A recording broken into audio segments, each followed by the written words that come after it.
Hey, welcome everybody. We're here to talk about our recent trip to Amsterdam. The focus of such trip was the American Bar Association's Cross-Border Institute, back in the flesh after some time off for a pandemic.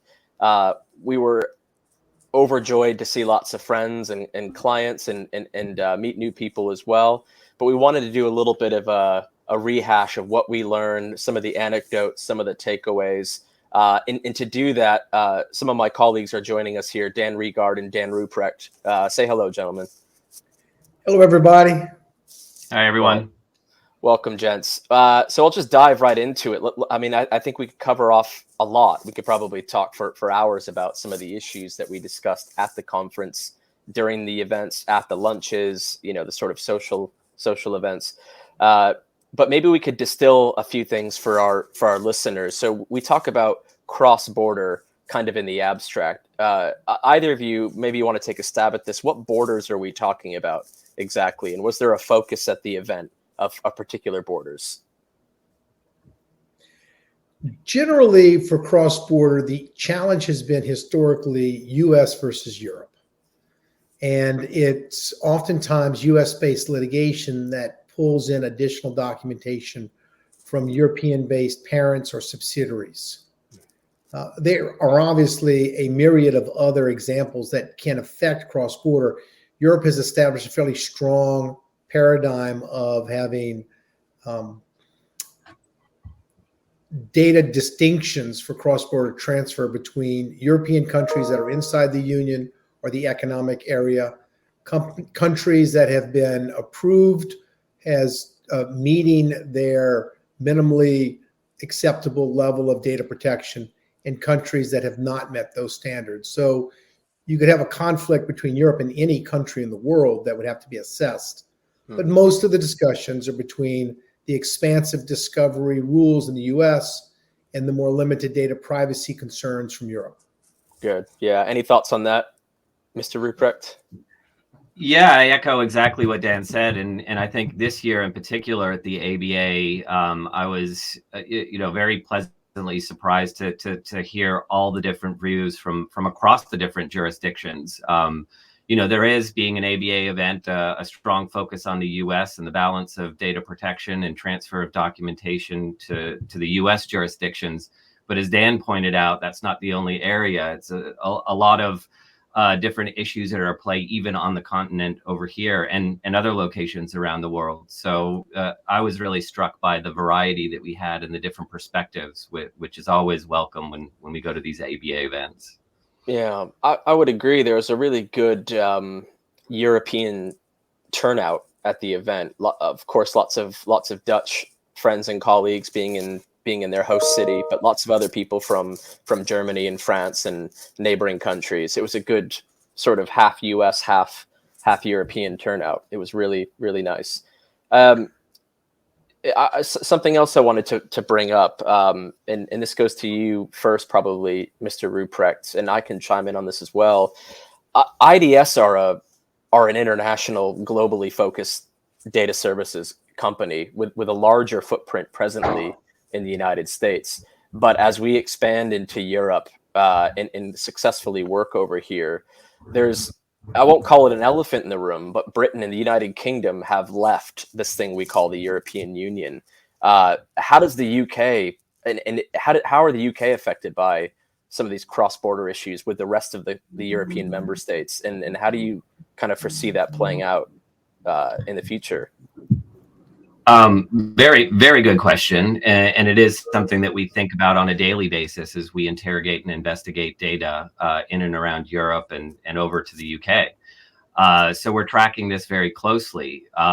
In terms of the conference itself, we were pretty much provided a window into the thought process and the analysis around data protection through regulatory panels, and really hearing from those who were in the room when they developed the GDPR, many of which were British born and are now part of the Brexit plan and putting regulations in place over here.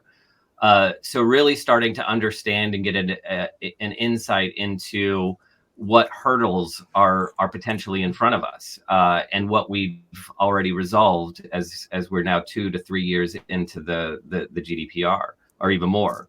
And from that perspective, I think that we're sitting in a pretty good spot right now, in the sense that we've reached adequacy in terms of, or in light of what the European data protection authorities have deemed a viable location for data to transfer.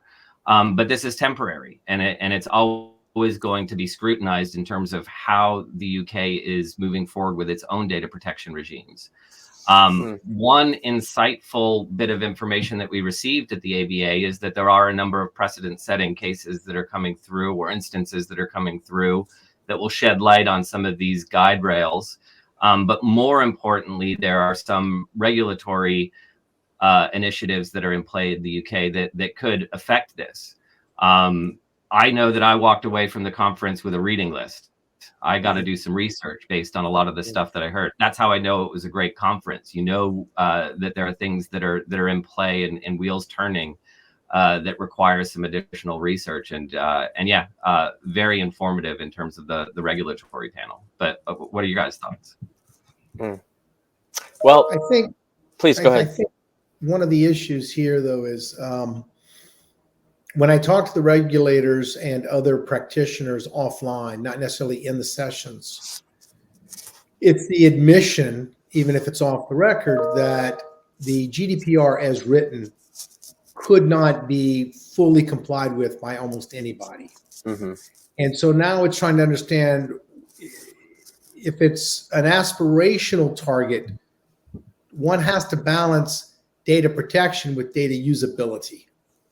And that's really a challenge. And when it comes to litigation, there are legitimate legal grounds for needing to exchange data. The GDPR acknowledges that, and its allowances for exceptions to the rule, derogations as they refer to them. Nonetheless, what you don't want to be is, you don't want to be the company whose case gets touted as the exemplar of how to interpret the rules. That's an expensive honorific. Number two, there are some other issues we didn't even get to address at some point during the conference. My group on e-discovery issues, current and emerging, still had an entire discussion teed up that we never got to address on the evolving definition of what a DSAR is, and how personal data is being reinterpreted by, in this case, German labor courts and German federal civil courts in a very expansive manner in terms of what email and what other documents, communication within a company fall within the remit of a data access request. So there was a lot learned, as Dan points out, Dan Rupp, as we refer to him. And there's also even more information that we did not address. So it's a very rapidly changing area. I was also, I would say, before I turn back over to you, Tim, I was comforted by the ability to talk to some of the data protection authorities directly. And I found that they were very empathetic toward the situations that companies find themselves in, and exhibited a willingness to work with anybody to explore options before it gets risen to the level of motions practice. Yeah, thank you for that, both of you. I share that sentiment. I found that the regulators were quite candid. They were quite open in discussing, in a pragmatic, bureaucratic, quasi-political way, of course, their thoughts on some of these issues. I was really keenly interested in some of the discussion around future adequacy for the UK, Dan Rupprecht. I mean, that was something that I found extremely compelling and somewhat revealing. I won't cloud this conversation with too much political rhetoric you might find in a daily rag outside the train station, but some of the conservative leadership candidates here have been throwing messaging around in rhetoric, or about sort of radicalizing or rapidly changing the way the UK treats data protection.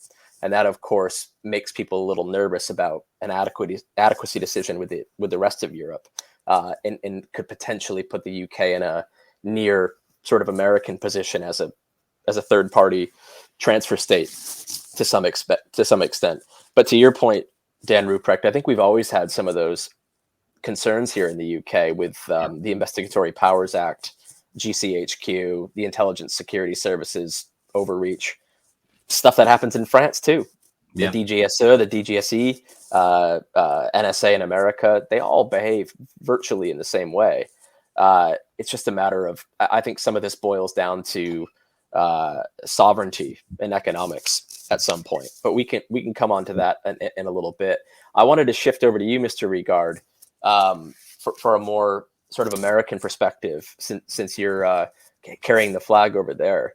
How do you see some of this in terms of data protection and data privacy law sort of evolving in America? We've already seen states like California start to enact rules and regulations that in some respects match or to some extent follow closely those of European member states. Do you think the US is on a track to be as strict as Europe, or do you think sensibly they'll find some balance between being commercial and having data protection rights enshrined?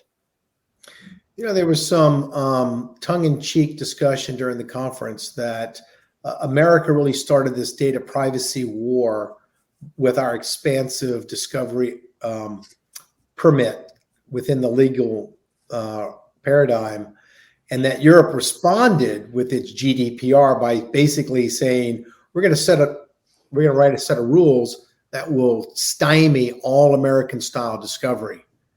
But they wrote exceptions, and under the exceptions, which are appropriate, and the derogations, it really has not fully stymied, or in some cases even partially stymied, discovery.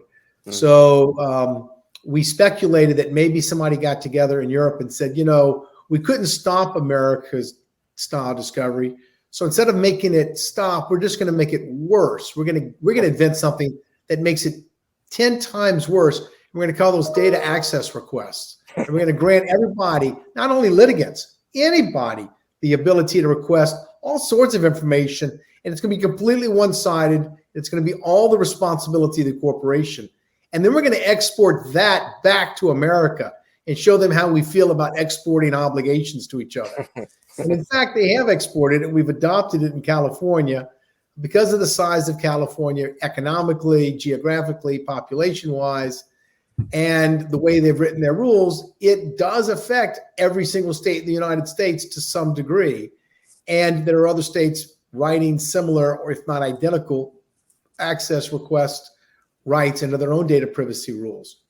So I would say that, if you want to think of data privacy as a business enabling tool, we have mechanisms. You look at it a way of global economic tension and global economic interests.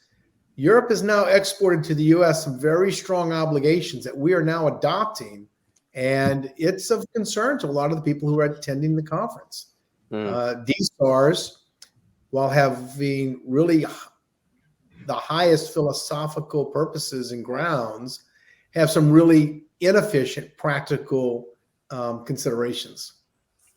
Yeah, the rights of data subjects, those requesters, and reality have a massive collision often, because give me my data, give me all of the data you hold about me is quite a loaded question, and nobody has solved this riddle. I mean, every single client we work with is effectively upside down financially every time they receive one of these things. It's not only that, it's when we first started in the world of computer forensics, we used to talk about grabbing the data soon versus delayed, and the advantages and disadvantages of that. The disadvantage being you spend the money now and you might find out later you didn't need to. The advantage is that it's easier to grab information sooner than later. And I would describe that as the law of thermodynamics. Over time, data becomes less organized and more dissipated. And I think that's absolutely true for DSARS and personal information. as businesses use information they gather in the normal course of business, that information gets pushed out to more and more departments, more and more applications, more and more business partners, and becomes very diluted and dispersed. And so the ability for someone today say, not only do I want you to give me back all of my personal data, anytime you spoke about me, anyone you shared it with, I also want you to erase it and eradicate it, becomes an exponentially more difficult proposal as that data persists, permeates, and traverses through an organization and through just business at large. So it's very much a situation that is subject to the rules of thermodynamics and the inevitable migration toward chaos. I'll call it data entropy in a form of chaos. I like it. Absolutely. Yeah. Dan Rupprecht, I always like to look at things through a different lens if I can, just to get different worldviews. You know me, we go to different countries, try to speak their languages, try to understand what they're thinking. When of course this conference and the people on this call and a lot of the people in the room the other day had a vested interest in litigation, document disclosure, data-driven investigations. But do you think the sort of root cause of the GDPR being written the way it was, albeit very similar to the directive from the 90s, but with stronger enforcement teeth, do you think they thought much of data discovery that's American driven in their sort of consultations and their thought process? Or do you think they were more thinking about other areas? Are we being too narrow-minded and kind of having tunnel vision in our own industry here? I don't think they were directly thinking about U.S. jurisprudence when they developed it. I mean, certainly back in '98 when the directive was enacted in the first instance, I think it was about managing, the data that was at hand in that particular period of time, and then the issues around sort of historical use of personal data across Europe and some of the pitfalls that have come, decades past, where information was used negatively in this part of the world. And I think, at the forefront and in the early instances of data protection, it was really about that, creating an arena to protect those personal rights and make sure that those infringements don't happen again. Data evolution, however, has shown us a very different story. We're growing exponentially year in and year out in terms of data creation. Data sources are evolving from day to day almost in terms of what is being created and tracked on individuals.